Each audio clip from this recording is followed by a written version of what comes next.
হ্যাঁ, good afternoon everyone. রেকর্ডিংও শুরু হয়ে গেছে।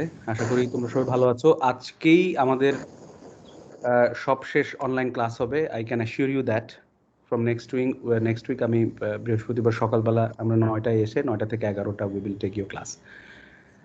তো আমাদের গতদিন আমরা দেখেছি যে রিট পিটিশন আন্ডার আর্টিকেল 102 এর ক্লাসিফিকেশন কি এবং কিভাবে এই ক্লাসিফিকেশনগুলোকে আমরা ডিফাইন করি।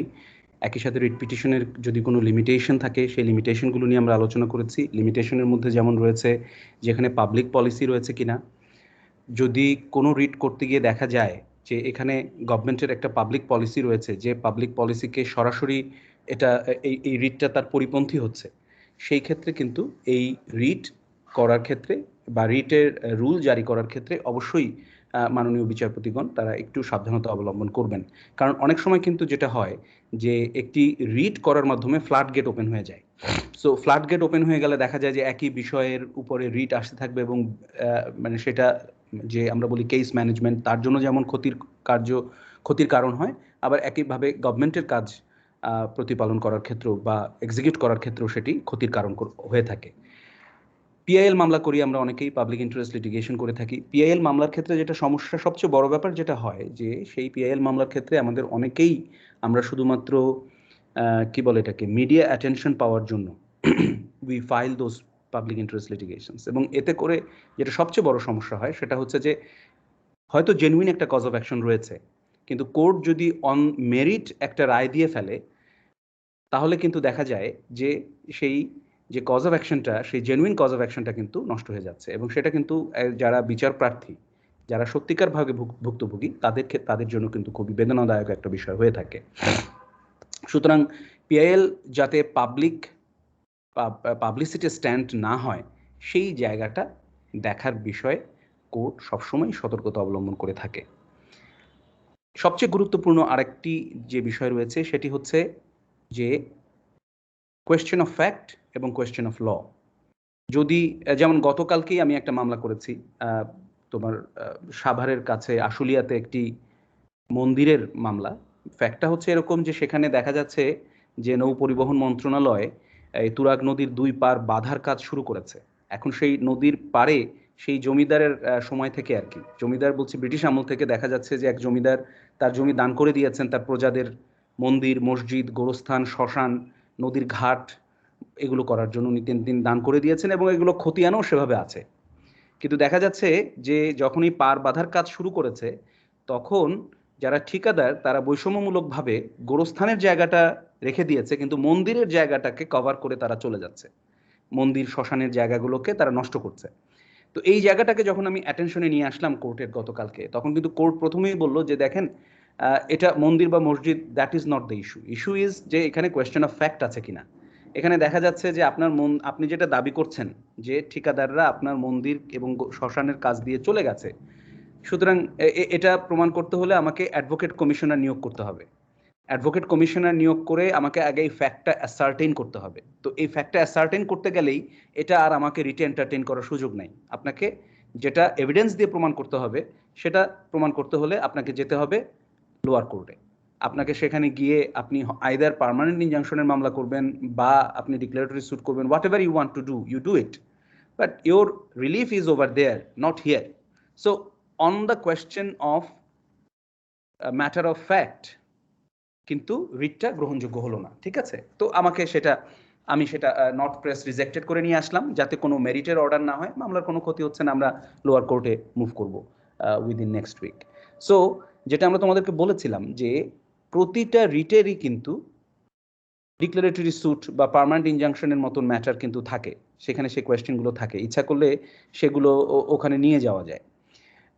তো এই লিমিটেশনসগুলো আমাদেরকে মাথায় রাখতে হবে। আমাদেরকে আবারও বলছি যে একটা রিড করতে গেলে প্রথমেই অ্যাগ্রিভড পার্সন সম্পর্কে আমাদেরকে শিওর হতে হবে। Question of law or question of fact, সেটা নিয়ে আমাদেরকে নিশ্চিত হতে হবে। এখানে কোন রিডটাতে কী ধরনের রিলিফ আমরা চাচ্ছি সেটা আমাদেরকে এনশিওর্ড হতে হবে। কারা আমাদের রেসপন্ডেন্ট হবে সেটা আমাদেরকে এনশিওর্ড হতে হবে। আমরা জাস্ট আ সেকেন্ড।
সুতরাং এই যে কথা আমি বললাম, এই একটা রিট করতে গেলে অবশ্যই আমাদেরকে এগুলো দেখতে হবে।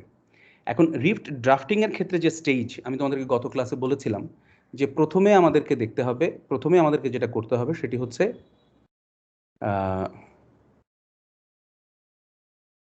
Sir demanding notice, justice demanding notice প্রথমে আমাদেরকে দিতে হবে, রাইট। আমি বলছিলাম, আমি এখন তোমাদের সাথে জাস্টিস ডিমান্ডিং নোটিসের যে, আচ্ছা তোমরা যারা 47 ব্যাচের, রাইট, তাদেরকে আমি বলবো যে জাস্টিস ডিমান্ডিং নোটিস তোমরা দেখতে পাচ্ছ? জি স্যার দেখা যাচ্ছে। ওকে, জাস্টিস ডিমান্ডিং নোটিস এবং লিগ্যাল নোটিসের মধ্যে শুধু স্ট্রাকচারাল একটু পার্থক্য আছে, বাট ল্যাঙ্গুয়েজের দিক থেকে almost same. For example, notice demanding জাস্টিসের ক্ষেত্রে এই যে তোমরা দেখতে পাচ্ছ নোটিস ডিমান্ড, এটাকে সবাই দেখতে পাচ্ছ না? একটু বড় করতে হবে, তাই তো? ওকে, এখন ঠিক আছে? জি স্যার। সো রেজিস্টার্ড উইথ এডি এটা থাকতেই হবে, কারণ এডি করে যদি আমরা না পাঠাই তাহলে কোনো রেকর্ড থাকবে না যে আমরা এটা পাঠিয়েছি, তারা রিসিভ করেছেন কিনা, এগুলো থাকবে না। আর তারপরে দেখো নিচে লেখা আছে নোটিস ডিমান্ডিং জাস্টিস। এই যদি লিগ্যাল নোটিস হয় তাহলে শুধু নোটিস ডিমান্ডিং জাস্টিসের জায়গায় লিগ্যাল নোটিস কথাটা আসবে, ঠিক আছে? এরপরেই তুমি এখানে একটা রেফারেন্স তোমাদেরকে সবসময় একটা মাথায় রাখতে হবে যে এখানে আমাদেরকে একটা রেফারেন্স দিতেই হবে। তোমার চেম্বারের একটা রেফারেন্স, তুমি যা মন চায় একটা রেফারেন্স তোমাদেরকে দিতে হবে। অ্যান্ড রেফারেন্সের পরে তোমাকে ডেট, স্পেসিফিক্যালি ডেট মেনশন করতে হবে। এরপরে তুমি কাদেরকে পাঠাচ্ছ, যেমন এই পার্টিকুলার নোটিস ডিমান্ডিং জাস্টিসটা আমরা মূলত টার্গেট করেছিলাম মিনিস্ট্রি অফ ইউথ অ্যান্ড স্পোর্টসকে, তার সাথে আমরা স্পোর্টস কাউন্সিলের চেয়ারম্যানকে করেছি, প্রেসিডেন্ট, যেহেতু একটা বাংলাদেশ ব্যাডমিন্টন ফেডারেশন রিলেটেড একটা ম্যাটার ছিল, so president Bangladesh badminton federation, আর তার সাথে এই ব্যাডমিন্টন ফেডারেশনে যিনি general secretary Mohammad Golam Aziz Jilani in charge, general secretary in charge, তাকেও আমরা পক্ষভুক্ত করেছিলাম। এরপর এটা কার কাছ থেকে যাচ্ছে তার নাম, ঠিকানা, দরকার হলে ফোন নাম্বার, ইমেল অ্যাড্রেস, যেটা আমরা করোনার সময় করেছি সেগুলো থাকতে হবে। এবং এরপরে তুমি কার পক্ষে করলে তার নাম ঠিকানা থাকতে হবে, তার পিতামাতার নাম বা পিতার নাম পারতপক্ষে অবশ্যই থাকতে হবে। অ্যান্ড দেন একটা সাবজেক্ট থাকতে হবে নোটিস ডিমান্ডিং জাস্টিস দিয়ে, তুমি ডিয়ার স্যার দিয়ে, এগুলোর নমুনা আমি তোমাদেরকে দিয়ে দেবো, যে ডিয়ার স্যার দিয়ে under the instruction of my অ্যাভাব name client. সাধারণত এই সেম গদি আমরা ব্যবহার করি সব জায়গাতে, ঠিক আছে? যে Mohammad Najib Ismail, first internationally accredited what ever badminton empire of Bangladesh, যা বিবরণ তুমি দিতে চাও সেটা দিয়ে তুমি ফার্স্ট প্যারাগ্রাফে, আমি একটা যে কাজ করি, আমি যে মানে আমি বলবো যে আমি যে স্কিলটা ব্যবহার করি সেটা হচ্ছে যে অনেকেই প্রেফার করে তোমার, অনেকেই প্রেফার করে সংক্ষেপে নোটিস ডিমান্ডিং জাস্টিস দেওয়ার জন্য, ঠিক আছে? কিন্তু আমি যেটা প্রেফার করি সেটি হচ্ছে যে সংক্ষেপে না দিয়ে আমি একটু ডিটেইলে করি, তাহলে আমার জন্য যেটা সুবিধা হয় সেটা হচ্ছে যখন আমি রিডটা আবার ড্রাফট করব তখন রিড ড্রাফট করার ক্ষেত্রে আমার কষ্টটা কম হবে। এই জন্য আমি প্রথমেই ফ্যাক্টটা একটু এলাবোরেটলি লিখি। এখন তোমরা পরীক্ষার খাতায় কিন্তু অত এলাবোরেটলি লেখার তোমাদের প্রয়োজন নেই, তোমাদেরকে স্ট্রাকচারটা ঠিক রেখে লিখলেই মোটামুটি আমি তোমাদেরকে নাম্বার দেওয়ার চেষ্টা করব, ম্যাক্সিমাম নাম্বার দেওয়ার চেষ্টা করব, ঠিক আছে? সো এরপরে আমরা যে আমাদের যে কজ অফ অ্যাকশন এবং এর সাথে রেলেভেন্ট যে ফ্যাক্ট, সেই ফ্যাক্টগুলো আমরা বর্ণনা করব। ডেফিনেটলি ফার্স্ট প্যারাগ্রাফে তোমাকে পিটিশনারের বা তোমার যে ক্লায়েন্ট তার বর্ণনা দিতে হবে। সেকেন্ড প্যারাগ্রাফ থেকে এসে তোমাকে ফ্যাক্ট বর্ণনা করা শুরু করতে হবে। যে এখানে যেমন আমরা বলেছিলাম যে উনি একটা ব্যাডমিন্টন গেমসে উনি আম্পায়ারিংয়ের সুযোগ পেয়েছিলেন, বাট ব্যাডমিন্টন অথরিটি ওনাকে অ্যালাউ করেনি যাওয়ার জন্য, সো অ্যালাউ না করার জন্য আমরা এই নোটিস ডিমান্ডিং জাস্টিসটা আমরা পাঠিয়েছিলাম। তো সেই জায়গাগুলোর বর্ণনা তোমাকে বয়ান বলে দিয়ে যেতে হবে, এবং বর্ণনার বয়ান বলে দেওয়ার পরে তোমাকে অবশ্যই বারবার এটা বলতে হবে যে যে অথরিটির যে সিদ্ধান্তটা তোমরা চ্যালেঞ্জ করছো, তোমাকে বলতে হবে that is colourable, that is arbitrary, that is ultra vires, then তোমাকে বলতে হবে violation of rule of law and natural justice. এই কথাগুলো মেনশন করতে হবে, otherwise you are coming under writ. So তোমাকে সেই কথাগুলো তুলে ধরতে হবে যে এই জিনিসগুলোর আপনার ভায়োলেশন হয়েছে through your act, and then that it is most humbly submitted that the aforementioned email dated so and so is illegal, void, and should be declared as a nullity, and therefore within next 24 hours of receiving this notice demanding justice, to ensure proper justice of my client, you should email the said Badminton Asia that the said email is a nullity and they should reinstate my client as deputy umpire in upcoming tournaments. that is Bangladesh Junior International Series and Yonex Sunrise Bangladesh Open Badminton International Challenge 2016, who is the first and the only world level umpire of Bangladesh. Otherwise, my client has no other alternative but to take legal action in the court of law of the land to get redress in accordance with law. And এই কথাটা থাকতেই হবে, let a copy of this notice demanding justice be kept in my office for future reference. এই কথাটা কিন্তু সবসময় থাকতে হবে। And then you write your name, designation and thing, and কারো কাছে তুমি যদি কপি করো তাহলে তাদেরগুলো দিতে হবে। এখন ইন্টারেস্টিং ব্যাপার হচ্ছে যে একটা জিনিস খেয়াল করতে হবে, তোমাদেরকে স্কেলিংটা তোমাদেরকে একটু খেয়াল করো। এখন আমি সেই জন্য জুম ইন করলাম, সেটা হচ্ছে যে জুম আউট করলাম, সেটা হচ্ছে যে দেখো এখানে কমপক্ষে 1.5 ইঞ্চি গ্যাপ আছে, রাইট? আর এই উপরের দিকেও তোমাদেরকে কিন্তু মানে এটা হচ্ছে প্র্যাকটিক্যাল, পরীক্ষার খাতায় তোমাদের 1.5 ইঞ্চি গ্যাপটা শুধু মেনটেন করলেই হবে, উপরের গ্যাপটা তোমাদের মেনটেন করার দরকার নেই। এটার কারণ হচ্ছে যে উপরে নিশ্চয়ই তোমার একটা লেটার হেড প্যাড থাকবে and things, so you have to maintain a gap over there, এবং সেটা প্রতি পেজেই থাকবে, সেটাও খেয়াল রাখতে হবে আমাদেরকে। Okay, so far notice demanding justice নিয়ে কারো কোনো প্রশ্ন আছে কিনা?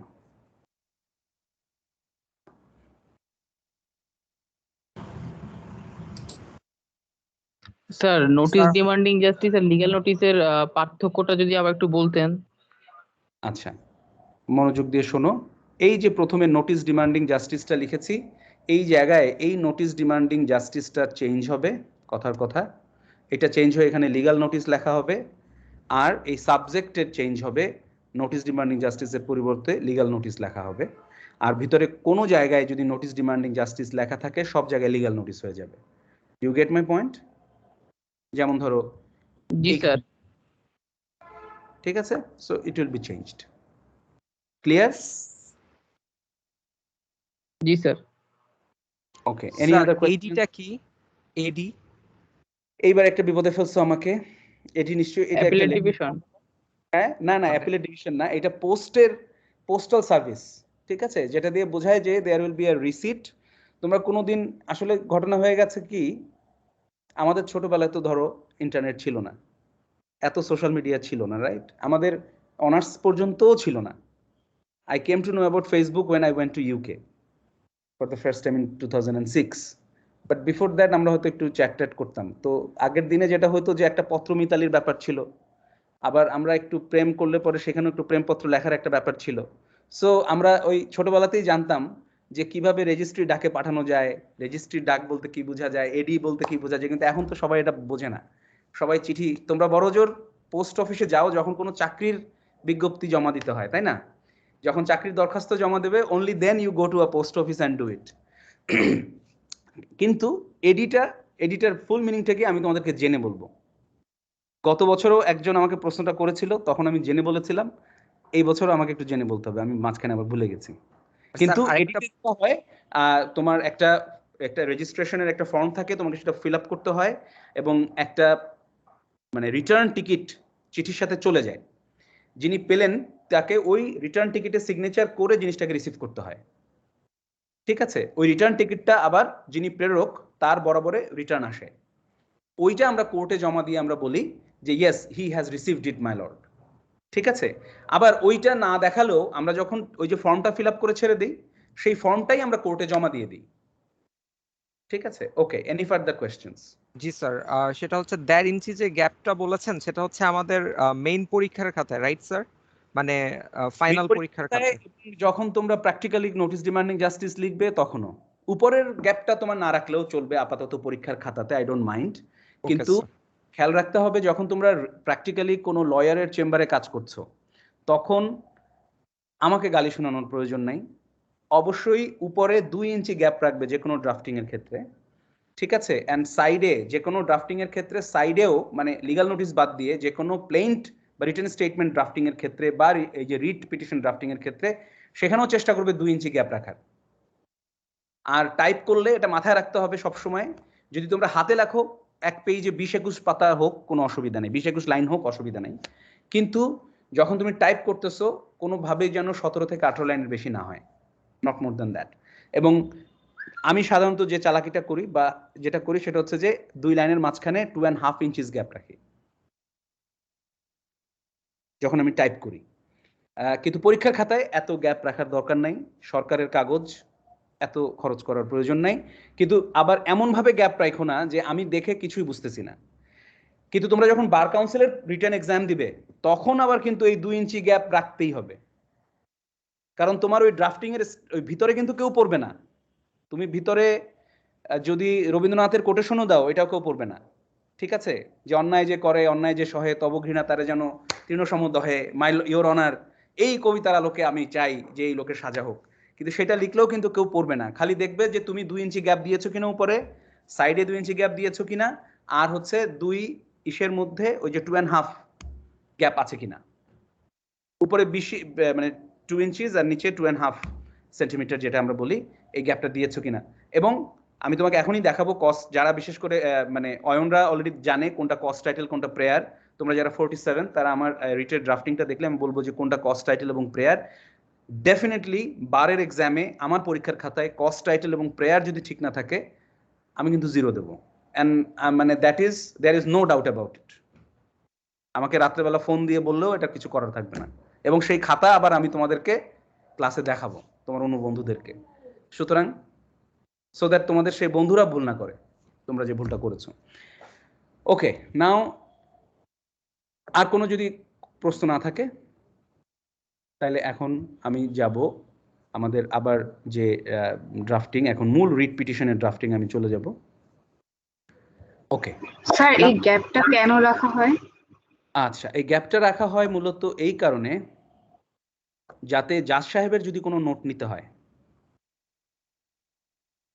ঠিক আছে, প্লাস যখন আমরা এটা মামলাটা ফাইল করি তখন এই উপরে অনেক স্ট্যাম্প লাগাইতে হয়, কোর্ট ফিজ আছে না, কোর্ট ফিজের স্ট্যাম্পগুলো তো উপর দিয়ে লাগাইতে হবে। দেখতেছো আমার কারসারটা যে নড়তেছে? জি স্যার। হ্যাঁ, এখানে কোর্ট ফিজ লাগাইতে হবে। এইখানে কোর্ট ফিজ এবং কোর্টের অফিসিয়ালসরা এই ফিজ যথেষ্ট হয়েছে কিনা সেই মার্কিং করবে, সেই দাগাবে, সেই বিষয়ে কমেন্ট তারা এই সাইডে লিখবে, এই সাইডে লিখবে। প্লাস আমাদের অনারেবল জাজদের যদি কোনো কমেন্ট থাকে সেটাও তারা এখানে লিখতে পারবেন, তাদের কোনো নোট নেওয়ার প্রয়োজন হতে পারে, ঠিক আছে? সেই মার্কিং স্যার গুলো একটা তারা লাস্ট কোশ্চেন আছে, সেটা হচ্ছে ফন্ট কি হবে, ডিফল্ট ফন্ট পরীক্ষার খাতায় টাইপ? না তখন টাইপ না করবে? না না স্যার, টাইপিং এ, সেটা টাইপিং তোমার এর সময় মন চায়, খালি এমন কোনো ফন্ট লেখো না, পেঁচানো হাতের লেখা ফন্ট নেওয়া যাবে না। সো যেটা হয় Calibri, Times New Roman, Book Antiqua, whichever you like, but আমরা জেনারেলি টাইমস নিউ রোমানটাই বেশিরভাগ ক্ষেত্রে ব্যবহৃত হয়। ওকে ওকে স্যার। আর পরীক্ষার খাতায় তুমি যদি টাইমস নিউ রোমান লিখতে পারো you are more than welcome, ঠিক আছে? স্যার, So- আরেকটা লাস্ট কোশ্চেন ছিল। Please sir, please. রাইট সাইডে আর নিচের মার্জিনের ক্ষেত্রে কি কোনো আছে, নিয়ম আছে নাকি এটা জাস্ট ইচ্ছা মতো? রাইট সাইডের মার্জিনে অ্যাটলিস্ট এমন হবে না যে তোমার পরীক্ষার খাতার বাইরে চলে যাচ্ছে লাইন। একটা সৌন্দর্য এবং একটা মানে মার্জিন জিনিসটা কি, সৌন্দর্য এবং শালীনতা, তাই তো? তোমার সেটা বজায় রাখতে হবে। আর নিচের দিকে তুমি যদি কোনো মার্জিন না রাখো আই ডোন্ট মাইন্ড, তবে একটা জিনিস খেয়াল রাখতে হবে যে নিচের দিকেও যেন এরকম একইভাবে, মানে ধরো কথার কথা তুমি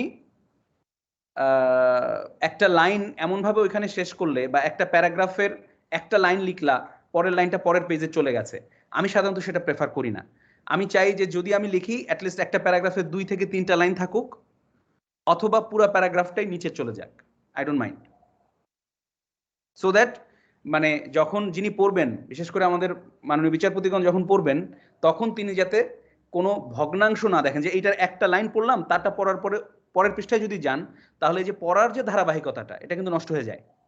কিন্তু একটা ফুল প্যারাগ্রাফ যদি এক পেজেই থাকে, অথবা অ্যাটলিস্ট একটা প্যারাগ্রাফের কনসিডারেবল অ্যামাউন্ট অফ লাইন্স যদি একটা পেজে থাকে, লাইক 4-5 লাইন, তাহলেও কিন্তু অ্যাটলিস্ট কন্টিনিউটিটা নিয়ে উনি পরের পৃষ্ঠায় যেতে পারছেন, ঠিক আছে? দ্যাট ইজ মাই অ্যাজাম্পশন, ঠিক আছে?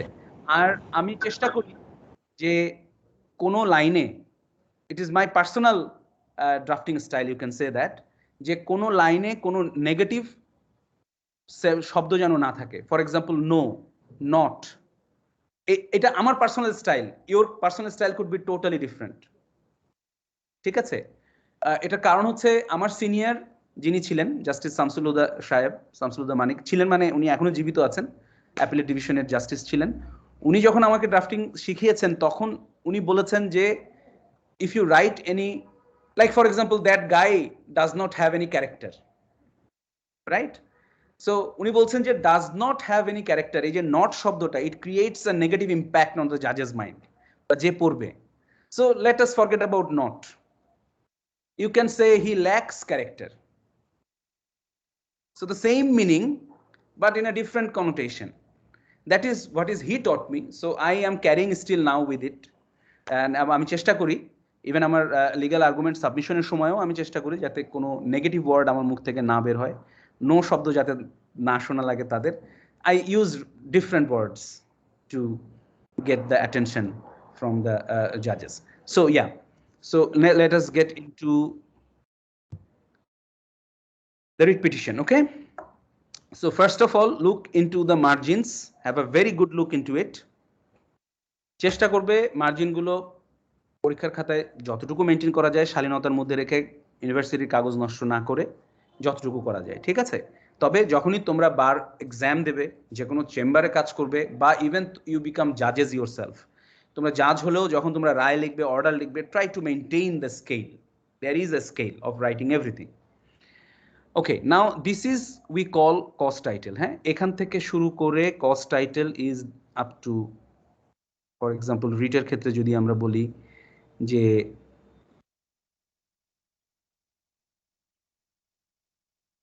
একেবারে ধরো এটা একটু একটু too big, there are so many parties in this one.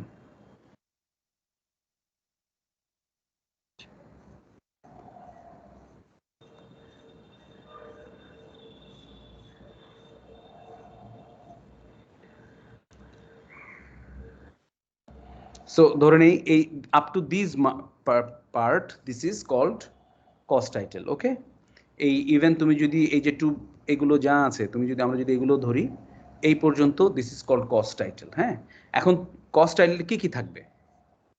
Cost টাইটেলে থাকবে হচ্ছে প্রথমত তুমি কোন কোর্টে যাচ্ছ সেই কোর্টের নাম থাকবে, সেই কোর্টের কি জুরিসডিকশন, হাইকোর্টে যখন আমরা সুপ্রিম হাইকোর্টে যখন করি কি জুরিসডিকশন আমরা দেখছি সেটি থাকছে। দেন রিট পিটিশনের নাম্বার থাকবে, এখানে গ্যাপ রাখতে হবে কারণ এটা কোর্ট অফিসিয়ালরা বসাবে, এটা আমরা তো আর প্রথমে বলতে পারছি না। Then in the matter of an application under article 102। এখন তোমরা বলতে পারো যে স্যার আমাদের আর্টিকেল 102 এর আন্ডারে 5 প্রকারের রিট করা যায়, আপনি শুধু 102 লিখছেন। এইটাও বলতে পারো যে আমি 102 স্পেসিফিক করে দিচ্ছি না, আমার কাছে মনে হচ্ছে এই রিটের যে 5 প্রকারের রিট আছে তার যে কোনটা এখানে অ্যাট্রাক্ট করতে পারে, that's why I didn't write it, I didn't want to guide him. কারণ আমি লিখে দিলাম 102(1)(a)(b) and what happens next? জাজ বললো যে এটা AB তে যাবে না, CD তে যাবে, then I have to correct it again, you see. So to avoid that confusion I had to we take this recourse. And then in the matter of enforcement of fundamental rights, কি fundamental rights গুলো enforce করার জন্য আমরা রিটটা করছি, সেই fundamental rights গুলো আমাদের article আকারে বলে দিতে হচ্ছে। And in the matter of এর পরে এই হচ্ছে আমাদের পিটিশনারের নাম শুরু হয়ে গেল। পিটিশনার নামের ক্ষেত্রে তার পিটিশনারের নাম, সন অফ আব্দুল জব্বার পরামানিক, কোন গ্রাম, পুলিশ স্টেশন, ডিস্ট্রিক্ট, এগুলো সব আমাদেরকে মেনশন করতে হচ্ছে। এখন ধরো এই মামলাটাতে আমি আগেই বলেছি আমাদের প্রায় নিয়ারলি এই মামলাটাতে আমার বাদীর সংখ্যা অনেক বেশি, বাদীর সংখ্যা 50 জনের মতন, এবং সেই 50 জন বাদী মিলে এদেরকে আমরা বলছি পিটিশনার্স। লুক কোন সাইডে আমরা পিটিশনার্সটা লিখেছি, ইউ সি, এটা একটু উপরে উঠিয়ে দিয়ে রাখি সো দ্যাট ইউ ডোন্ট, আমরা এখানে একটু গ্যাপ রেখেছিলাম তখন আরো কিছু নাম অ্যাড হওয়ার কথা ছিল।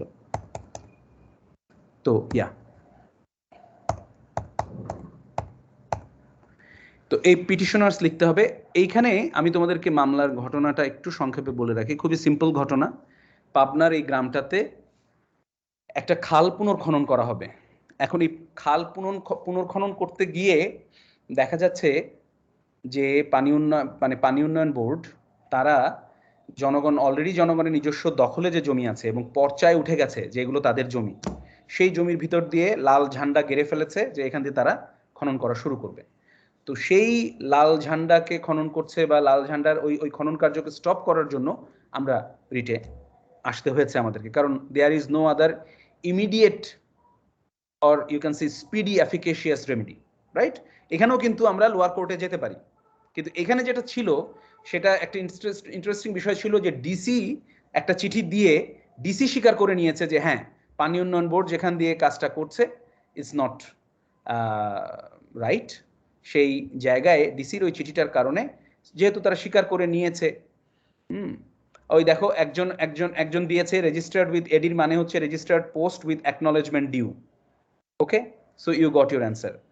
আবির, থ্যাংক ইউ ভেরি মাচ। তো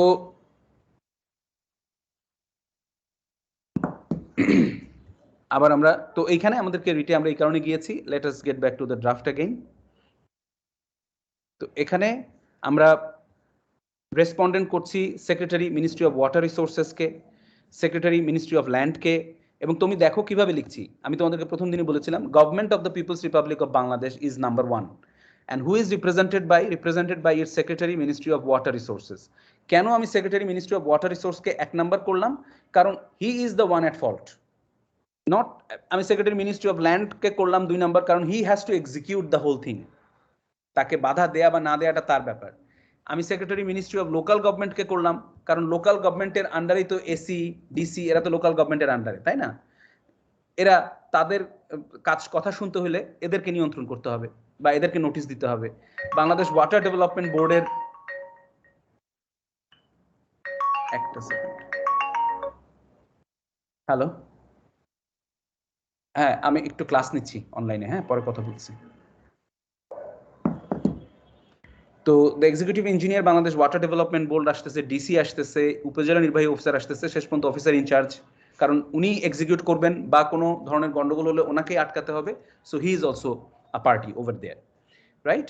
এই এদেরকে আমরা বলছি রেসপন্ডেন্টস, এবং কিভাবে কোন সাইডে লিখছি ভালো করে খেয়াল করো। And then in the matter of, এখানে আমি বলেই দিচ্ছি যে digging of private owned agricultural lands under the authority of the respondents on the land measuring 150 bigha of aforesaid the petitioners situated in of the aforesaid petitioners situated in village so and so appertaining to RS Khotian number so and so দিয়ে RS Khotian number গুলো দিয়ে দিয়েছি।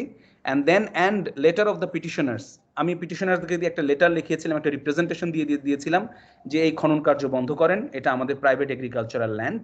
সেই চিঠিটাও আমাকে in the matter of করে দিয়েছি, it's impugned letter. আর একটা জিনিস খেয়াল করতে হবে যে অর্ডার বা যাকে আমরা যে ডকুমেন্টগুলোকে আমরা চ্যালেঞ্জ করছি সেগুলোর আগে ইম্পিউন্ড শব্দটা লিখতে হবে সব সময়। অ্যান্ড দেন আমি একটা ডিরেকশন চেয়েছি, বাংলায় যেটাকে আমরা বলি নির্দেশনা। কি ডিরেকশন চেয়েছি আমরা? যে direction upon the respondents to restrain themselves from digging of private owned agricultural lands of the petitioners in the name of re-excavation, পুনর্খননের নামে, of Banai Canal of village Nishchintopur under Satbaria Union Porishad of Sujanagar Police Station in Pabna district so and so। এরপরে এগুলো তুমি ঘটনার fact পড়ে তোমরা যতখানি লিখতে চাও লিখবে, কিন্তু look at the, let me, how can I show you the whole thing, look at the scaling। এই যে অংশটুকু কস্ট টাইটেলের অংশটুকু যে আমি লিখছি উপরের দিকে দেখো, প্রায় পেজের মাঝখান থেকে কিন্তু আমি লিখছি। এটা কিন্তু তোমাদেরকে মেনটেন করতেই হবে, ঠিক আছে? কেউ যদি কস্ট টাইটেল এইখান থেকে লেখা শুরু করো, অর্থাৎ প্রথমে 2 ইঞ্চি গ্যাপ দিয়েছি আমি, তারপরে আরো 2 ইঞ্চি ভিতর থেকে আমি লেখা শুরু করছি কস্ট টাইটেল। সো কেউ যদি কস্ট টাইটেল ভুল লেখো, তোমরা যে শুধু বারের এক্সামে ফেল করবা তা না, আমার কাছেও ফেল করবা, এবং বারের এক্সামে ফেল করার মতন কোনো ভুল করলে অবশ্যই আমি সেখানে 0 দিব, সো দ্যাট তোমরা বারের এক্সামে যাতে ফেল না করো। মাই মেসেজ ইজ ক্লিয়ার। আমার কাছে আমার একটা ছাত্রকেও আমি চাই না যে ছাত্র এমসিকিউতে পাশ করার পরে বারের এক্সামে যাবে, সেই বারের এক্সামে কেউ ফেল করবে, আমি সেটা চাই না। এটা হচ্ছে আমার ক্লিয়ার মেসেজ। সো সেই কারণে যদি কেউ তোমরা কস্ট টাইটেল ভুল করো, help you God, okay, in my subject at least, সেটা খেয়াল করতে হবে। আচ্ছা, এই যে কথাগুলো, এই কথাগুলো সব জায়গায় থাকতেই হবে, মাস্ট। এগুলো না থাকলে হবে না। কি থাকতে হবে? To Mister Justice Syed Mahmud Hossain, the honorable chief justice of Bangladesh and his companion justices of the Supreme Court of Bangladesh, সবার প্রতি সম্মান প্রদর্শন করে ইউ হ্যাভ টু স্টার্ট। যখন আমরা আরজি লিখবো, আরজিতে কিন্তু এই কথাগুলো লিখতে হয় না। আমি তোমাদেরকে আলাদাভাবে 47 ব্যাচকে আরজি লেখা শেখাবো, তখন আমি তোমাদেরকে বলবো আপাতত let us concentrate only on writ, এবং সবাইকে আমি বলবো যে রিট এবং আরজি লেখার ধরন কিন্তু আলাদা। সো প্লিজ রিটের স্টাইলে আরজি লিখবা না, বা আরজির স্টাইলে রিট লিখবা না, খেয়াল রাখতে হবে। Okay, then the humble petition on behalf of the above named petitioners most respectfully. দিয়ে শেওয়েতের বাংলা হচ্ছে এই যে, হ্যাঁ, অত্যন্ত বিনয়ের সাথে নিবেদন করছি এই যে, দ্যাট ইজ শেওয়েতস মিনিং। আর sheweth is an old English. Very interesting হচ্ছে যে আমি যখন আমার বারের কোর্সে যখন আমি এই স্টাইলের ড্রাফট করলাম, আমার প্রচুর টিচার আমাকে অ্যাপ্রিসিয়েট করলো যে we don't use this old English but this is the style. হ্যাঁ, we don't use it now but that is the style. এবং তারা আমার ড্রাফটিং এর যিনি টিচার ছিলেন লিসা ডাউন, সে মোটামুটি সবাইকেই দেখাইলো যে he is English using, he is from Bangladesh but he is using the old English which we supposed to be using, but you people are not. So that was such a great experience, I would rather say. তো শেওয়েত দিয়ে এরপরে একটু খেয়াল করো, mister Justice Syed Mahmud Hossain, এই অংশটা কিন্তু আমরা লিখছি 2 ইঞ্চি গ্যাপের পরে। আবার এই অংশটুকু দ্য হাম্বল পিটিশন, এটা কিন্তু আবার সেই যে এই 2 ইঞ্চির পরে আরো 2 ইঞ্চি গ্যাপ দিয়ে কিন্তু আমরা লিখছি। এটা কিন্তু খেয়াল করতে হবে প্লিজ, রাইট? এরপরে ওই একইভাবে আমরা যেভাবে নোটিশ ডিমান্ডিং জাস্টিসটা লিখেছি, প্রথম ইসে তোমার পিটিশনারদের পরিচয় দিতে হবে। এখানে এসে একটু গ্যাপ হচ্ছে, প্রথম প্যারাগ্রাফে তুমি পিটিশনারের পরিচয় দিতে হবে এবং পিটিশনারের ডিমান্ড কি সামারিলি লিখতে হবে। দেন 2-এ এসে তোমাকে লিখতে হবে যে রেসপন্ডেন্টদের এক একজনের কি কি পরিচয়, ঠিক আছে? দেন 3-এ এসে এইটাও কিন্তু তোমাদের একেবারে রেগুলার লিখতেই হবে, মানে this paragraph has to be there, that the addresses of the petitioners and the respondents mentioned in the cause title of the writ petition are correct addresses for the purpose of service of notices and for all other purpose. যে ঠিকানা আমি দিয়েছি এই ঠিকানা সমস্ত যোগাযোগ করার জন্য সঠিক ঠিকানা। যদি কেউ তুমি চাও যে কোনো পরিবর্তিত ঠিকানা ব্যবহার করো, অনেকেই তার লয়ারের অ্যাড্রেস ইউজ করে, সেটাও এই প্যারাগ্রাফে লিখতে হবে যে হ্যাঁ পিটিশনার রেসপন্ডেন্টদের অ্যাড্রেস সঠিক, কিন্তু for the purpose of service and notice and for all other services of notice please use the address of the learned advocate which is so and for all other purposes use the addresses of the petitioners. এভাবে অনেকেই দিয়ে থাকেন। ওকে, এই number 4 থেকেই কিন্তু তোমার শুরু হয়ে গেল তোমার যে ফ্যাক্টের বর্ণনা, সেই ফ্যাক্ট তোমাকে বলতে হবে। আর এই রিটে কিন্তু যেটা করতে হয়, প্রত্যেকটা ফ্যাক্টের পরে তোমাকে যে কাগজের মাধ্যমে তুমি এই ফ্যাক্ট প্রমাণ করবে, সেই কাগজগুলো তোমাকে অবশ্যই অ্যানেক্সচার করে দিতে হবে। অ্যান্ড এই প্যারাগ্রাফটা তোমাকে লিখতেই হবে অ্যানেক্সচার থাকলে। যদি কোনো এফআইআর হয় তাহলে তোমাকে বলতে হবে ফটোকপি অফ দ্য অথবা original copy of the FIR or original copy of that order is annexed herewith and marked as annexure A B C দিয়ে আমরা শুরু করি। এখানে যেমন ধরো সিএস আছে, এসএ আছে, আরএস খতিয়ান আছে, এখানে হবে A1 A2 A3, ঠিক আছে? এভাবে শুরু হবে। এরপরে সব জায়গাতেই তোমার প্রতিটা ফ্যাক্ট হবে, এবং আমি যে স্টাইলটা ফলো করি সেই স্টাইলটা হচ্ছে একটা ফ্যাক্ট একটা paragraph. I don't try to put all the facts or more than one fact in one paragraph. That creates a problem for whoever is reading it. So for example একটা চিঠির fact আমি বয়ান করব, so আমি শুধু ওই চিঠির ফ্যাক্টটা লিখে চিঠিটা অ্যানেক্স করে দিব। নেক্সট প্যারাগ্রাফে এই চিঠির পরে আমি যদি কোনো রিপ্লাই দিয়ে থাকি তাহলে আমি সেই রিপ্লাইটা আবার আরেক প্যারাগ্রাফে দিব, দিয়ে সেই রিপ্লাইটাকে অ্যানেক্স করব আবার আরেক প্যারাগ্রাফে, so that it is not clumsy and it is much cleaner version of the fact and of the draft, right? এইভাবে করে আমরা ফ্যাক্টগুলো বলবো। ফ্যাক্টগুলো বলার পরে আমি আর এগুলো তোমাদের বেশি দূর যাব না, আমি তারপরে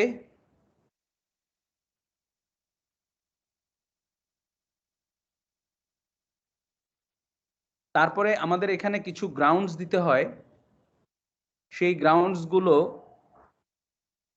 এর মধ্যে নোটিশ ডিমান্ডিং জাস্টিস তোমরা যেটা দিচ্ছ সেই নোটিশ ডিমান্ডিং জাস্টিসটাকেও তোমাকে অ্যানেক্সার করতে হবে। এরপরে যে ফ্যাক্টগুলো বা যে লিগ্যাল পয়েন্টগুলো আমি সাবমিশন আকারে দিতে চাই, সাবমিশন যে এই ফ্যাক্ট এবং এই লিগ্যাল প্রিন্সিপালের কারণে এই রিটটা অ্যালাউ হওয়া প্রয়োজন, সেই জিনিসগুলোকে আমি শুরু করব that it is humbly submitted that, ঠিক আছে? দিয়ে হয়তো উপরে যে কথাটা আমি বলেছি সেটাই আবার আমি রিইটারেট করব, but it has to be put like this that it is humbly submitted that. দিয়ে এটা তুমি একই কথা সব জায়গায় বলবা তা নাও হয়ে আবার দেখো পরেরটাতে আমি বলছি that it is most হামলি submitted that. It's my way of submission, so that যিনি পড়ছেন তার কাছে যেন মনোটোনাস না হয়ে যায়। ঠিক আছে? আর দেখো প্যারাগ্রাফের পরে আমি কি বলছি, যে whatever decision you have taken, the authority of the respondents is malafide, arbitrary and without any reasonable cause and therefore not tenable in law। ঠিক আছে? সো আমি একদম কংক্রিট ভাবে বলে দিচ্ছি যে কি কি ভুল বা কালারেবল এক্সারসাইজ তারা করছে। এখন তুমি বলতে পারো যে স্যার এগুলোর তো অনেক ব্যাখ্যা আছে, সেই ব্যাখ্যাগুলো অবশ্যই আমি বাচনিকভাবে কোর্টে সাবমিশন রাখবো। সো একইভাবে তুমি দেখো that it is most হামলি submitted, that দিয়ে বলেছি। এরপরে আবার পরেরটাতে মোস্ট রেসপেক্টফুলি সাবমিটেড। ঠিক আছে? একটাতে দেখো দিয়েছি মোস্ট হামলি সাবমিটেড, একটাতে দিয়েছি মোস্ট রেসপেক্টফুলি সাবমিটেড, আবার পরেরটাতে হয়তো হামলি সাবমিটেড। এইভাবে চেঞ্জ করে করে দিয়েছি এবং সব জায়গাতেই আমি কিন্তু এই যে দেখো বলে যাচ্ছি যে and as such the respondents act of digging of the petitioner's land is liable to be declared illegal. So what I want, I am also saying that, and it is illegal, I am also repeatedly saying that. এই submission গুলো মোটামুটি একই রকম হবে। ওকে, so তুমি তোমার fact এখানে যদি তোমার লিগ্যাল ফ্যাক্ট থাকে, মানে লিগ্যাল সাবমিশন থাকে, সেটাও তুমি এখানে দিতে পারো। যদি তোমার ফ্যাকচুয়াল সাবমিশন থাকে যেটার কারণে রিটটা অ্যালাউ হওয়া প্রয়োজন, সেটাও তুমি এখানে দিতে পারো। Now this paragraph is also important and it has to be there, which is that the original copies of the annexures are lying with the office concerned. তুমি হয়তো ফটোকপি দিয়ে রিড করেছো, অরিজিনাল কপিগুলো হয়তো বা একটা অথরিটির কাছে আছে, তাদেরকে এটা দিতে হবে। ঠিক আছে? সেই জিনিসটা আমাদেরকে দিতে হবে। ঠিক আছে? এখন এরপরে কোর্টের কাছ থেকে অনুমতি চাইতে হবে যে আমি ফটোকপি দিয়ে সুয়ার করতে চাই এফিডেভিট, যে as such the petitioners crave your lordship's kind leave to file this petition swearing affidavit with the photocopies of the annexures. ওকে, এরপরে 23 তে দেখো that being aggrieved and dissatisfied with the acts, এটাও must, এই প্যারাগ্রাফটাও must. ঠিক আছে? যে that being aggrieved and dissatisfied with the acts of respondents, having no other speedy, efficacious and alternative remedy but to invoke the original jurisdiction of this honorable court, the petitioner begs to, এখানে যদিও grammatical mistakes আছে, এই grammatical mistakes তোমাদের করা যাবে না যেহেতু অনেকগুলো petitioner, the petitioners beg to move your lordships under article 102 sub article 2 of the constitution on the following amongst other grounds, দিয়ে গ্রাউন্ডসটা লিখতে হবে। জেনারেলি আমি যেটা করি যে প্যারাগ্রাফগুলো আমি সাবমিশন আকারে দিলাম, সেই সাবমিশনগুলোকে আমি সেটা সাধারণত আবার রিপিট করি এই গ্রাউন্ডসের মধ্যে, এবং সেখানে গ্রাউন্ডসগুলো লিখতে হয় রোমান সংখ্যা দিয়ে, এবং এখানে লিখতে হবে ফর দ্যাট দিয়ে। যেগুলো আমি বলে এসেছি এতক্ষণ ধরে, that it is submitted that it is most হামলি submitted that, সেগুলো আমাকে এখানে ফর দ্যাট দিয়ে একই জিনিস আমি রিপিট করি। রিপিট করার পরে now you come to the prayer portion. This is our prayer portion which starts as, এবং আবারও খেয়াল করো প্রেয়ার পোর্শন কিন্তু একদম পৃষ্ঠার মাঝামাঝি থেকে শুরু হয়েছে, যে wherefore it is most humbly prayed that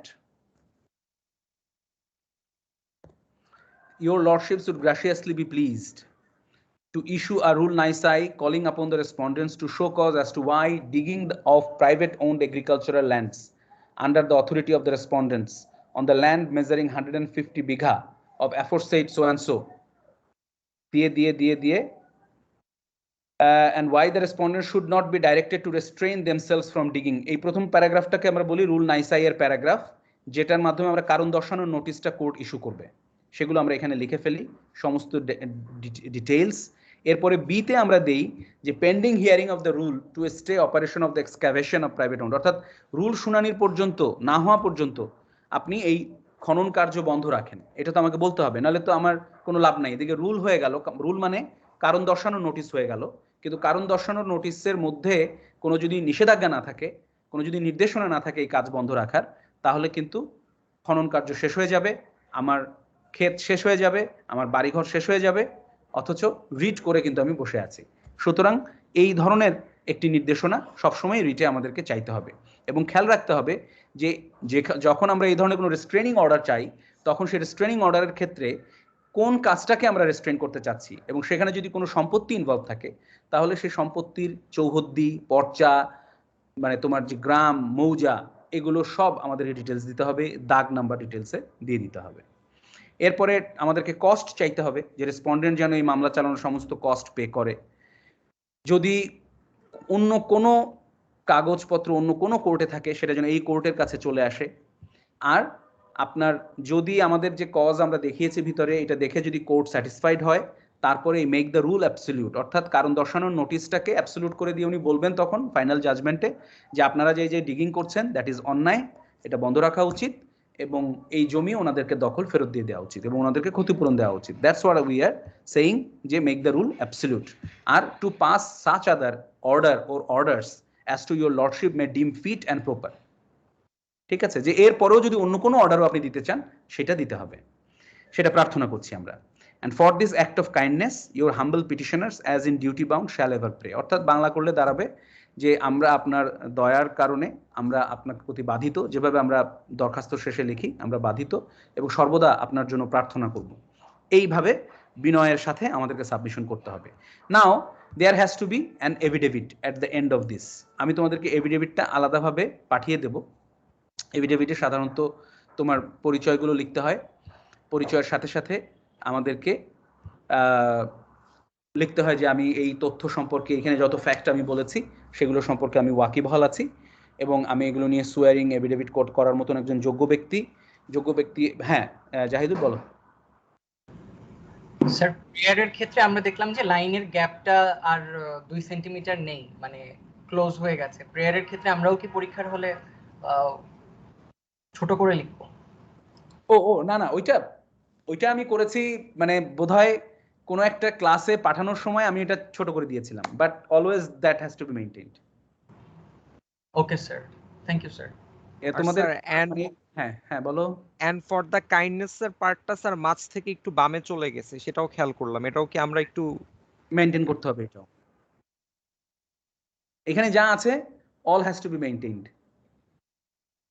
তোমরা মানে গত বছরের খাতায় আসলে যেটা হয়েছে, আমি একটা দুটো খাতা পেয়েছি, মানে ধরো কেউ একজন এভিডেভিট লিখে ছেড়ে দিয়েছে, সব ঠিক আছে, তাদেরকে আমি তোমার 8 8.5 আমি দিয়েছি, ঠিক আছে, কিন্তু যারা ওই সময়ের মধ্যে এভিডেভিটটাও লিখে ফেলেছে তাদেরকে তো আসলে 9 না দিয়ে বা 9.5 না দিয়ে আর কোনো উপায় নেই, কারণ তারা এই সময়ের মধ্যে এভিডেভিটটাও লিখে ফেলেছে within the same time, so they deserve some reward and as a teacher I gave them the reward. যদিও পরবর্তীতে তোমাদের ডিন স্যার আমাকে বলেছে যে দাদা আপনি এত 9.5 অনেক মার্কস দেওয়া হয়ে যাচ্ছে, আমি বলেছি যে না, দে ডিজার্ভ ইট। এত কম সময়ের মধ্যে যদি পুরোটা লেখে তার মানে হচ্ছে যে they have gave enough effort in my class, so they deserve it. ঠিক আছে, সুতরাং if you can write it. আচ্ছা, শুধু অয়ন আর মাসুর প্রশ্ন করলেই তো হবে না, আর কারো কোনো প্রশ্ন আছে কিনা? স্যার মানে হ্যালো স্যার। হ্যাঁ শুনতে পাচ্ছি, প্লিজ। স্যার এরকম একটা রিড পরীক্ষার খাতায় লিখতে গেলে মিনিমাম কত পেজ হয়? আগে যারা সিনিয়ররা থাকে না, শুধু ড্রাফটিং থাকবে না, আমি কিছু ছোট কোশ্চেনও দিয়ে থাকি। অনেকে আছে তোমাদের মানে যেমন ধরো একটা রিট পরীক্ষার খাতায় আসলে 4 পাতার মধ্যেই 4 পৃষ্ঠার মধ্যে লেখা সম্ভব। মানে তোমাদের টিউটোরিয়ালে কি কয়টা পৃষ্ঠা দেয়? 4 পৃষ্ঠা দেয় না? 2 পাতা 4 পৃষ্ঠা দেয় টিউটোরিয়ালে। সো ধরো আমি রিটের ড্রাফটিং করতে দিলাম তোমাদেরকে, সো ওই 4 পৃষ্ঠার মধ্যেই তোমাদেরকে লিখতে হবে তখন।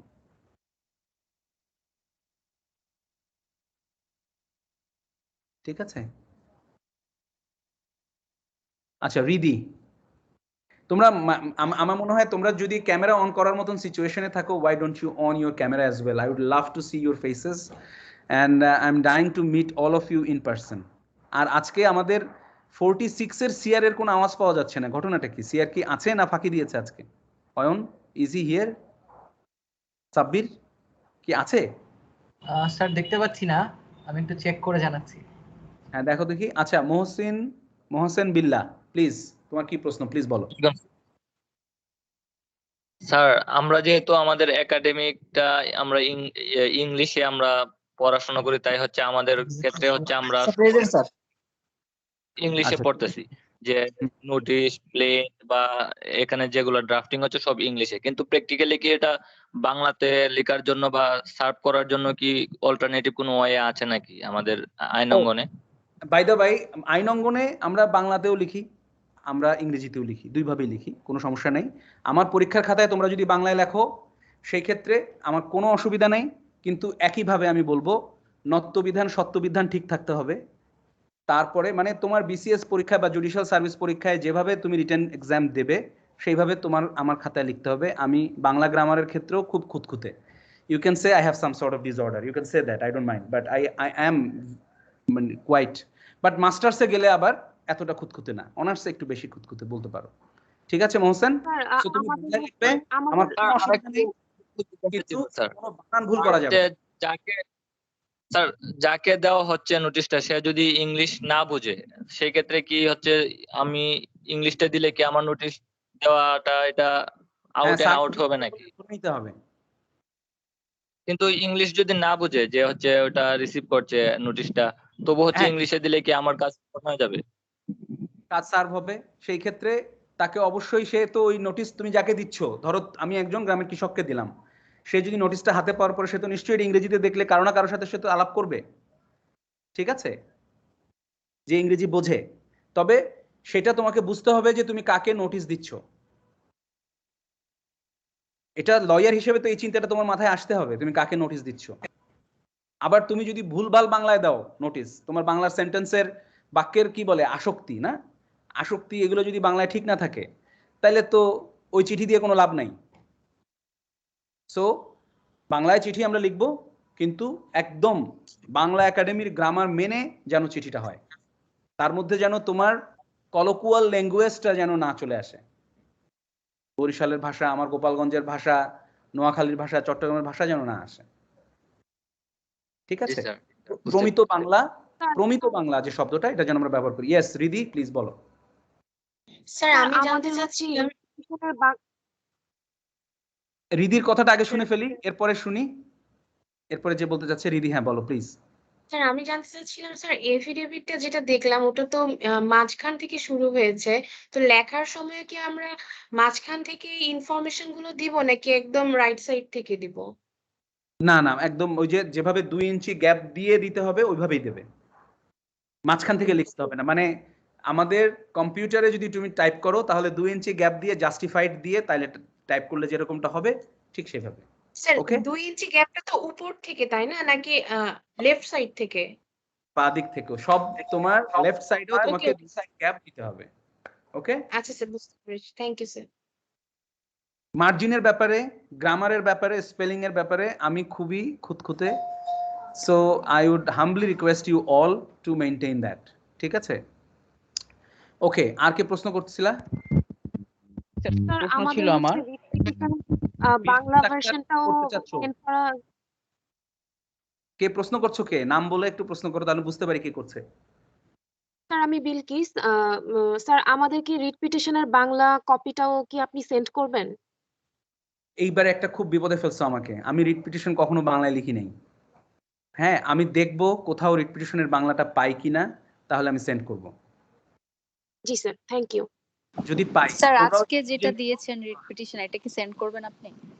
এটা আমি সেন্ড করব, কারণ আমি সেন্ড না করা পর্যন্ত আমি জানি সাব্বির আমাকে ঘুমাতে দেবে না। সো আই উইল সেন্ড ইট, ঠিক আছে?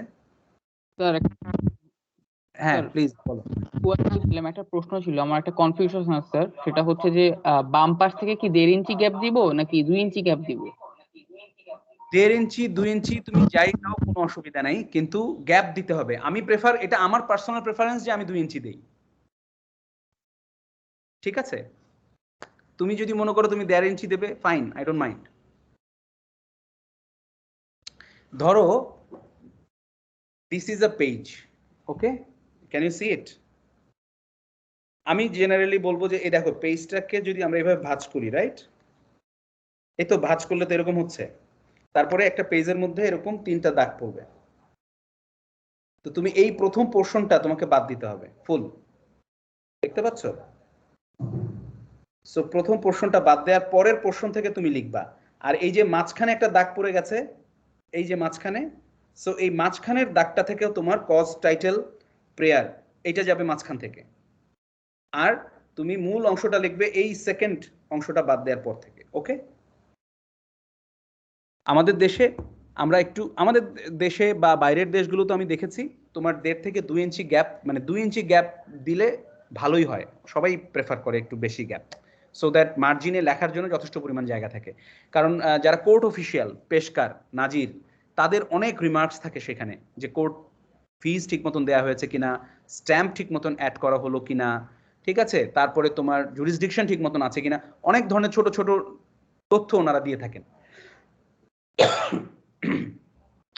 ওকে, আর কারো কোনো বক্তব্য আছে, প্রশ্ন আছে? প্লিজ। আবির। স্যার এক্স্যাক্টলি আপনি যে ফরম্যাটটা আর কি মানে আমাদেরকে প্রোভাইড করবেন, আমরা যদি সেটাই ফলো করি, মানে সেখানে তো মোটামুটি সবকিছু ঠিক মতোই দেয়া আছে, তো আমরা যদি সেটাই ফলো করি তাহলে কি হবে? অবশ্যই, তুমি যদি এটা হুবহু ফলো করো এবং রিটের প্রশ্ন অ্যান্সার যদি তুমি করো, তোমাকে ডেফিনেটলি আমি 8.5 দিব। Thank you so much sir. Okay, anything else? Sir আপনি আমাদেরকে যে রিটটা দেখালেন সেটা স্যার কত ওয়ার্ডের আনুমানিক? দেখো, ভিতরের ফ্যাক্টগুলোর কথা তোমরা ভুলে যাও।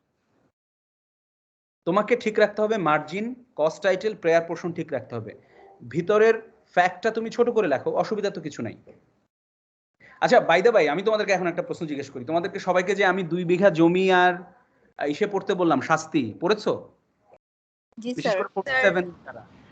জি স্যার। হ্যাঁ, ওকে, গুড। জি স্যার, পড়েছি। আমরা কিন্তু সেইখান থেকেই মূলত দেখবে যে ওই জায়গার ফ্যাক্ট নিয়েই আমি একটা প্রশ্ন দিয়ে ফেলেছি পরীক্ষাতে। এই দুটো ফ্যাক্ট আমি খুব পছন্দ করি। বাংলাদেশের বিচারিক যে প্রেক্ষাপট, সেই বিচারিক প্রেক্ষাপটকে দুটো, একটি কবিতা এবং একটি গল্প খুব সুন্দরভাবে রিফ্লেক্ট করেছে। হ্যাঁ, এত সুন্দরভাবে আর রিফ্লেক্ট করা সম্ভব না। সুতরাং সেই দিক থেকে আমি খুব প্রেফার করি। ওকে, আর তারপরে রিদির আবারও প্রশ্ন, রিদি। তবে সেই ক্ষেত্রে রিদি, আবির দুজনই বোধহয় প্রশ্ন করেছে। Novera Mahjabin, please Novera. Sir G yes sir, আমি হচ্ছে অফ টপিক, এটা ক্লাস রিলেটেড না, ইফ আই মে। প্লিজ। আমার হচ্ছে সিস্টেম গ্লিচের কারণে আমি এই কয়দিন কোনো ক্লাসই ঠিকঠাক মতো করতে পারিনি, বা এন্টার করলে সামহাউ মানে আমি ডিসকানেক্টেড হয়ে যাই, তারপরে আবার এন্টার করতে পারি না। এগুলোর কারণে আমি কোনো ক্লাসই ঠিক মতো স্যার করতে পারছি না। মানে আজকের ক্লাসটা আমি অনেক পরে জয়েন করতে পেরেছি। ইন দ্যাট কেস আমি কি মানে is there any way I can get the recordings? I will provide the recordings to everyone, but the recording মানে দেয়ার একটা ডাউন সাইড হচ্ছে যে অনেক ছাত্র ক্লাসে থাকে না, যে স্যার তো রেকর্ডিং দিচ্ছে, আমি আমার ইচ্ছা মতো মানে যেভাবে আমার ছেলে করে আর কি, ঠিক আছে, যে তো স্যাররা তো দিবেই, সে হয়তো দেখা গেল কম্পিউটার মোবাইল অন করে দিয়ে ঘুমাচ্ছে। সুতরাং হ্যাঁ, এই ধরনের এক্সপেরিয়েন্স তো এবারে হয়েছে। Okay, thank you. রিদি, জি স্যার, আই আন্ডারস্ট্যান্ড, বাট মানে আমি অনেক চেষ্টা করেও class ultimately I am not blaming you. I am sir দিয়ে দিচ্ছেন। definitely give all the videos to you, okay? Alright, thank you very much sir. No problem. Sabbir, এর মধ্যে কি কোনো ভিডিও ছিল যেটা আমি তোমাদের ক্লাসে ভিডিও নিয়েছি, ইউটিউবে দিয়েছি, এরকম কোনো ভিডিও আছে সাব্বির? জি স্যার, একটা মুভি ছিল স্যার, মুভির একটা এভিডেন্স সিন ছিল। রাইট, সেটা একটু ওদের সাথে শেয়ার করে দিও। হ্যাঁ, জি স্যার। ওকে। স্যার আমাদের হচ্ছে স্যার ইউটিউব চ্যানেলটাও একটু শেয়ার করলে ভালো হতো, এটা পাইনি স্যার আমরা। ইউটিউবে আমি জানি না সাব্বিরদের কোনো ক্লাসের ভিডিও আমি দিয়েছি কিনা, সব ভিডিও আমার কাছে আছে। আমাকে একটু সময় দিতে হবে, বা যেটা আমি করব আসলে নেক্সট উইকে গেলে তোমরা যে কারো পেন ড্রাইভে আমি দিয়ে দিব 2 ক্লাসের 2 জনকে, এরপরে তোমরা এটা যেভাবে ডিস্ট্রিবিউট করো, আই ডোন্ট মাইন্ড, ঠিক আছে? কারণ আমাকে নলে সময় নিয়ে বের করে এগুলোকে আবার এখান থেকে ডাউনলোড করতে হবে, ডাউনলোড করে আবার ইউটিউবে আপলোড করতে হবে, এবং সেই ইউটিউবে আপলোড করতে গেলে বহু বিবরণ ঢুকাইতে হয়, টাইম কনজিউমিং ব্যাপার ফর মি রাইট নাও। আর কেউ যদি ঢাকায় আসো কখনো, তোমাকে আমার ল্যাপটপটা দিয়ে দিব, তুমি যদি আমাকে হেল্প করো, নিজের উদ্যোগে একটা কাজটা যদি আমাকে একটু সাহায্যটা করে দাও, I will be more than glad. তোমরা যদি কিছু খেতে চাও, আই উইল ডু দ্যাট। ওকে ওকে। রিদি, অনেকক্ষণ ধরে তুমি হাত তুলে রাখছো, বলো। স্যার আমি বন্ধ করছি ওটা বারবার, তারপর আবার চলে আসছে স্যার, আমার আগের কোশ্চেনটাই ছিল। আচ্ছা, ঠিক আছে। আর কারো কোনো যদি প্রশ্ন না থাকে তাহলে আমাদের ক্লাস আমরা আজকে শেষ করছি স্যার এখানে। আমাদের 47 ব্যাচের কি আর কোনো মেকআপ আর অবশ্যই ক্লাস নিব, তোমাদের 47 ব্যাচের ক্লাস নিব, মাস্ট। আমি যেটা চিন্তা করেছি, নেক্সট ক্লাসে 9টা থেকে 10টা সবার ক্লাস নিব, 10টা থেকে 11টা শুধু 47 এর ক্লাস নিব, till 47 comes to that stage. হ্যাঁ, এক second, I have a very important. Sir নমস্কার স্যার।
অয়ন ভাই পার্টিসিপেন্ট কি আপনাদের সাইড থেকে দেখা যায়? হ্যাঁ, পার্টিসিপেন্ট তো দেখা যাচ্ছে। দেখা যাচ্ছে 62 মানে হচ্ছে স্যারের ইয়াতে না, আপনার যে স্ক্রিনটাতে, আপনার যে অপশনটাতে, ওইটাতেও দেখা যায়? হ্যাঁ, আমার এখানে উপরে একটা বাটন আছে, উপরে একটা বাটন আছে, ওকে ওটাতে ক্লিক করলে দেখা যাচ্ছে। ওকে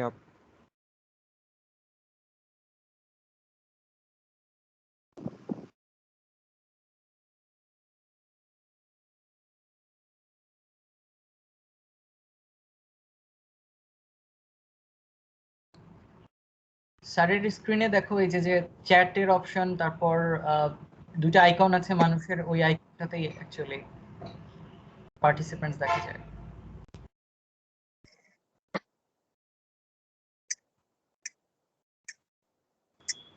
আমার এখানে পার্টিসিপেন্টস ব্ল্যাঙ্ক দেখায়, কি অদ্ভুত। আমার মনে হয় ব্রাউজার থেকে ঢুকলে হচ্ছে পার্টিসিপেন্টস দেখা যায় না, অ্যাপ থেকে ঢুকলে হয়তো দেখা যায়। আমি অ্যাপ থেকে মাশরুকে ল্যাপটপে ঢুকছি। 61 দেখাচ্ছে? জি ভাই, ইন দিস মিটিং 61 দেখাচ্ছে? ওটাতে ক্লিক করলে ব্ল্যাঙ্ক দেখাচ্ছে যেখানে। ওখানে শেয়ার কিছু অপশন দেখাচ্ছে না। দেখাচ্ছে, জাস্ট শেয়ার অপশন দেখায়।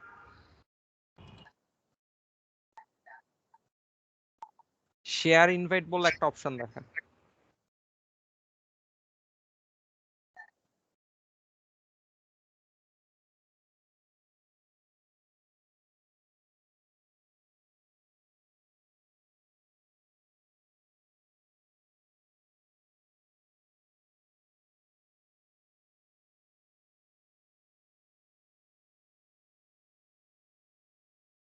This got out of আজকে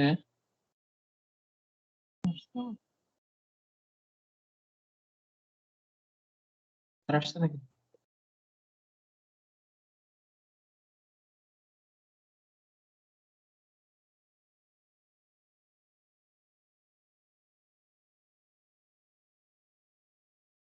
আচ্ছা ভাই, ইমেইলে হচ্ছে নোটিশ পাঠানো যায় না?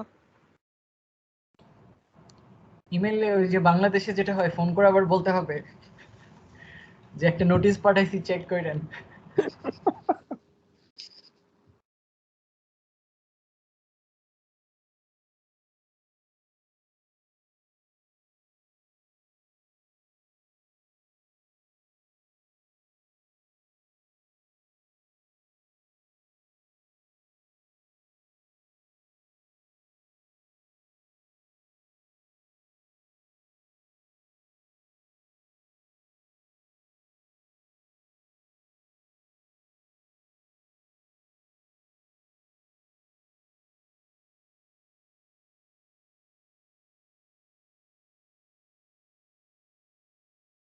হ্যালো।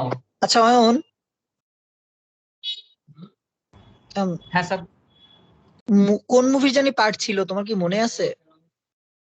হ্যাঁ, উত্তম কুমারের। আমি মুভিটা ফুল দেখছি, এখন দেখে বলতেছি।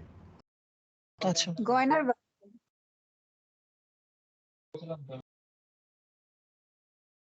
আপু নামটা একটু রিপিট করবেন প্লিজ? গয়নার বাক্স। হ্যাঁ, মুভিটা আমি থ্যাংক ইউ। দেখছি। ওটাতে কি কিসের কথা বলা হয়েছে? প্রথমে কি বল?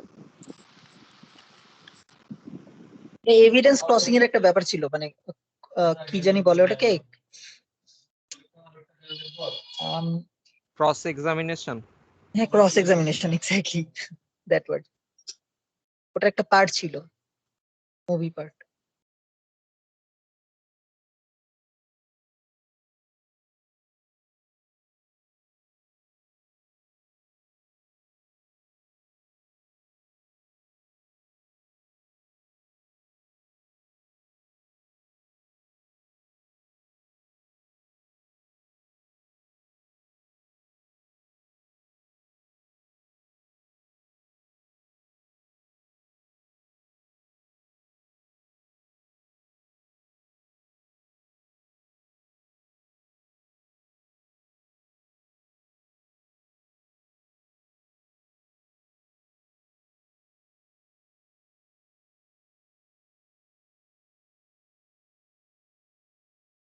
ভাই আপনাদের টার্মের বিষয়ে কিছু বলছে?